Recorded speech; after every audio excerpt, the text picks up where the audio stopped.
we now move to delegations, and prior to delegations, I think it would be appropriate to bring forward report I-2-1. I think that was done as part of the agenda. I would like to ask that the city manager introduce the report. It is the city manager's report as directed by council. And then I have a motion here, and then I know the delegations. I think we have four delegations who want to speak to the report. So likely I would say the presentation would be helpful. Do you want to present from here or there? Where would you like to present? Through you, Madam Mayor, if you don't mind, I'll move to the delegation area so that I can see all members of council. Thank you. You should get one too.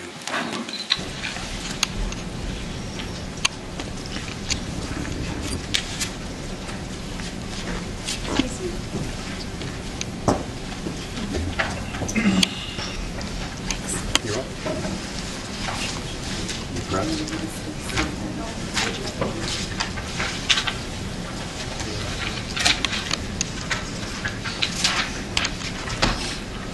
Okay, am I tall enough for this microphone? Thank you.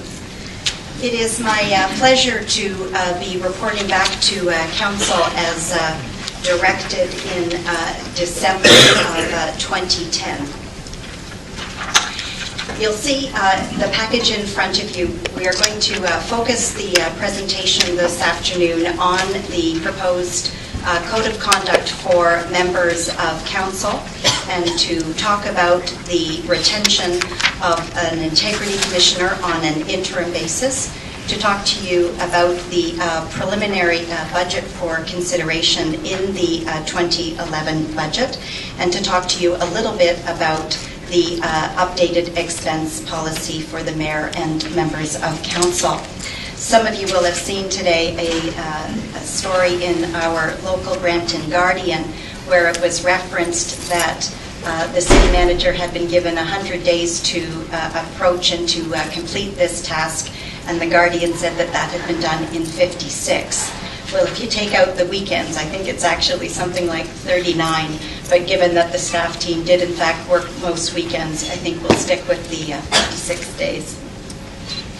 So in approaching this task, first and foremost was the recognition that the city has tremendous professional experts across the corporation who could provide assistance and to help undertake this research and benchmarking exercise. I established a cross-department team that included Mo Lewis, our Commissioner of Finance and City Treasurer, Kathy Zammit, our Commissioner of Corporate Services, Colin Grant, our City Solicitor, Catherine Spence, our City Auditor, Peter Fay, our City Clerk, Deborah Reeder in the Office of the City Manager, and Olga Lukic, also in the Office of the City Manager.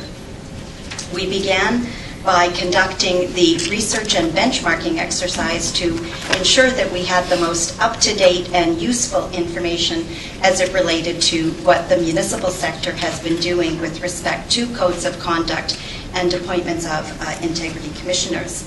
Of the 445 Ontario municipalities, we have been able to confirm that less than 10 have a code of conduct for elected officials and have appointed an integrity commissioner.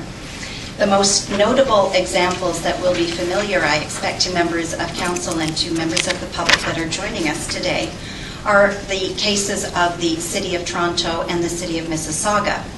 It is also worth noting that in both of those instances, the appointment of an integrity commissioner was in respect to a particular incident. In Toronto, it was as a result of the Bellamy inquiry, and in the City of Mississauga, it is about the conduct and operations related to the Mayor McCallion and the issues related to her family members. So,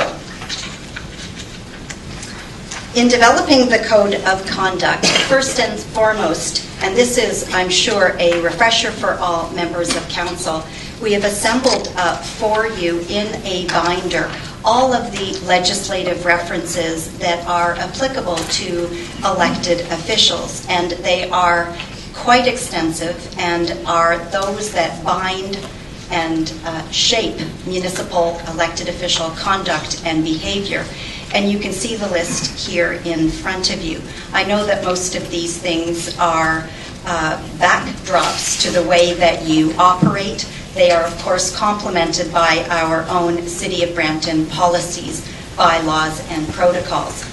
We have assembled the binder for you, Madam Mayor and members of council, so that you can have in one spot the pieces of legislation that are already the rules that guide municipal conduct. I also, Earl, if I could ask for your assistance, please, our Deputy Clerk is going to hand out for you a new consolidated version, which is the interpretation of the Municipal Act and the Freedom of Information Protection Act and the Municipal Conflict of Interest Act. And you can see by the weight and scope that, again, this is an illustration of the number of rules that currently guide the conduct of elected officials. I'll just wait for you to be finished, Mr. Deputy.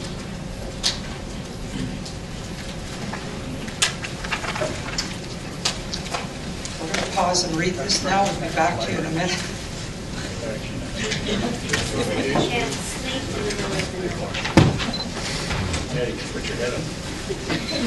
So, in consideration, as every council that introduces a code of conduct or contemplates introducing a code of conduct, first and foremost needs to decide on which is going to be most effective and what is going to fit the circumstances of the local community. The debate tends to center on whether a values-based or a rules-based approach to the code of conduct is most suitable.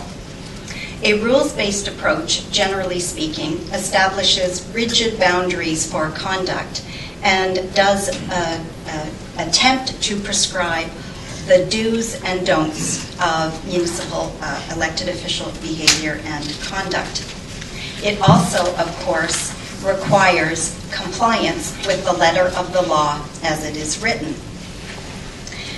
In communities that have adopted a rules-based approach, it tends to be those communities who are trying to provide some kind of remedy or to address a particular situation that has emerged in their council.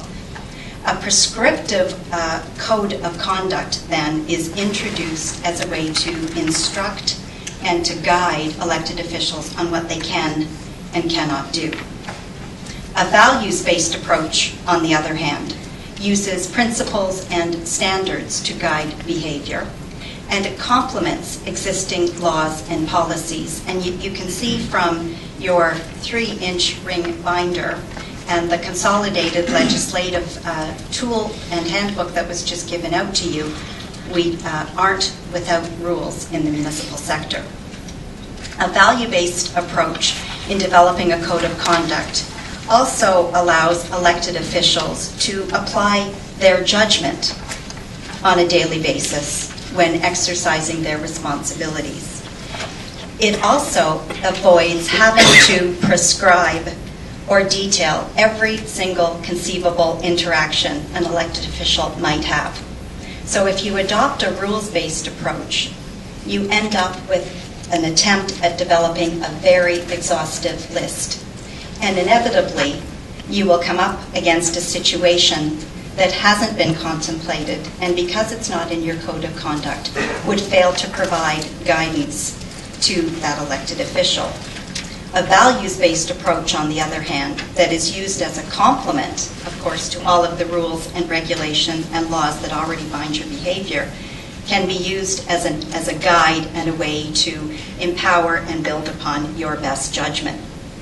It is also worth noting that in the municipal inquiry underway in the City of Mississauga, an expert panel, including the former Integrity Commissioner for the City of Toronto, David Mullen, has concluded that a value-based approach is preferred to developing a code of conduct. And the experts, those that spend their time thinking about these things from a policy perspective, consider that a value-based approach actually does more to build the public trust. And it's a better way for you to exercise your role and responsibility as a trustee of the public confidence. Based on our review, we are recommending a values-based approach for a Made in Brampton Code of Conduct. The code incorporates the distinct legislated role for the councillors and for the mayor as the head of council. It also, in adopting a values-based approach, is based on the understanding that members of council are aware of and understand the statutory obligations imposed on council as a whole and on you as an individual member.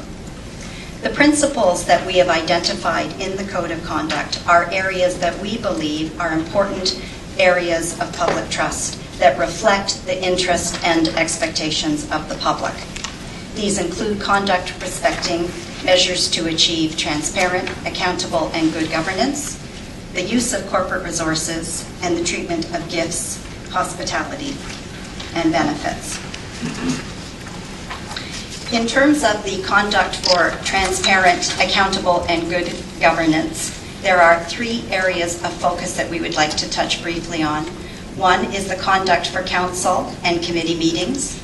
The second is the conduct of elected officials with respect to staff. And the third is the conduct of elected officials with respect to holding confidential information. The way that you will see the presentation has been organized, we have tried to put into this one slide for you the areas that are identified in the Code of Conduct. So as it relates for conduct for council and committee meetings, it would entail an agreement from members of council to use respectful language and behavior. It is an agreement to consider the diverse opinions of your colleagues and those that come to this chamber. It is an agreement to treat all persons with dignity and respect in an environment free of discrimination and harassment, with special attention to the Ontario Human Rights Code, the Occupational Health and Safety Act, and our city's own workplace harassment prevention policy.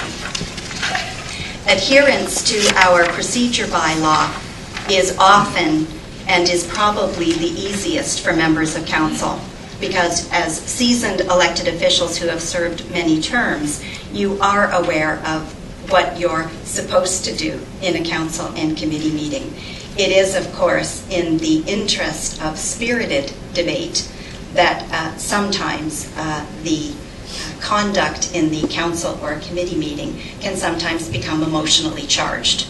So the Code of Conduct is simply a reminder that we will do as we did, as Commissioner Zamet said, as we learned in kindergarten, and that was to play nicely.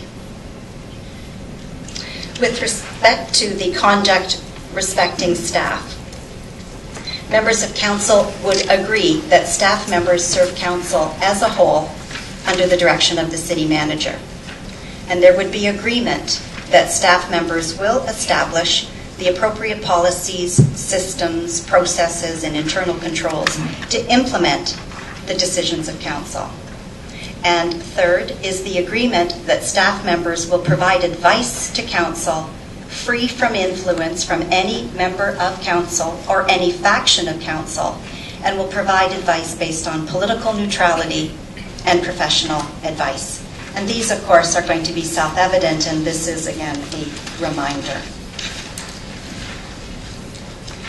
Conduct respecting confidential information, again, is the agreement that you have a responsibility as members of council to safeguard the corporation's interest and reputation and to uphold confidentiality and disclosure rules. It is also that you would agree to respect the confidentiality requirements for information you might receive or be in possession of in a closed session of council. And last but not least is the agreement that as members of council, you will respect the confidentiality and disclosure rules as prescribed and administered by the City Clerk under the Municipal Freedom of Information and Protection of Privacy Act.